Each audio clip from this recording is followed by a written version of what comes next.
আজকের এই সমাবেশ থেকে আমরা সেই কমিশনকে লাল কার্ড দেখাচ্ছি এবং তার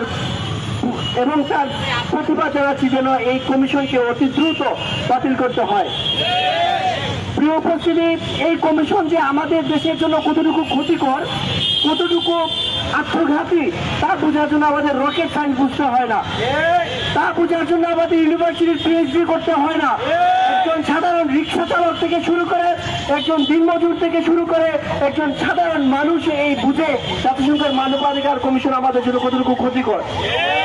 প্রিয় উপস্থিতি, আজকে এই সমাবেশ থেকে আমি দেশের জনগণের প্রতি আহ্বান করব, আপনারা সবাই আওয়াজ তুলুন। আপনাদের আওয়াজ যেরকম স্বৈরাচারকে প্রতিহত করেছে, আপনাদের আওয়াজ যেরকম এই বাংলাদেশকে সুষ্ঠু সুন্দর পরিবেশ দিয়েছে, আবারও আপনাদের আওয়াজ এই জাতিসংঘের মানবাধিকার কমিশনকে ফিরে যেতে বাধ্য করবে। আজকে এই সমাবেশ থেকে আমি বলতে চাই, ওই সকল রাজনৈতিক দলদের প্রতি আহ্বান জানাই যারা মানবাধিকার কমিশনের সেই কার্যালয়ে গিয়ে অনুষ্ঠানে অংশগ্রহণ করেছেন। আপনাদের প্রতি আমার সদয় নিবেদন, সহজ বাক্যে বলতে চাই, যদি আমরা এই স্বাধীন বাংলাদেশ না পাই, যদি আমাদের দেশের সার্বভৌমত্ব না থাকে, তাহলে আপনারা রাজনীতি করবেন কোথায়? আপনারা রাজনীতি করবেন কোথায়?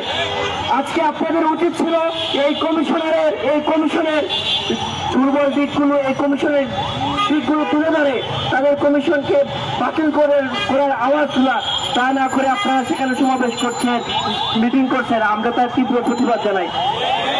প্রিয় উপস্থিতি, আজকে এই সমাবেশ থেকে আমাদের 3 দফা দাবি দেওয়া হয়েছে এবং আমরা সরকারের প্রতি বিনয় অনুরোধ জানাই, আমাদেরকে আরো কঠোর হতে বাধ্য করবেন না, আমাদেরকে আরো কঠোর হতে বাধ্য করবেন না।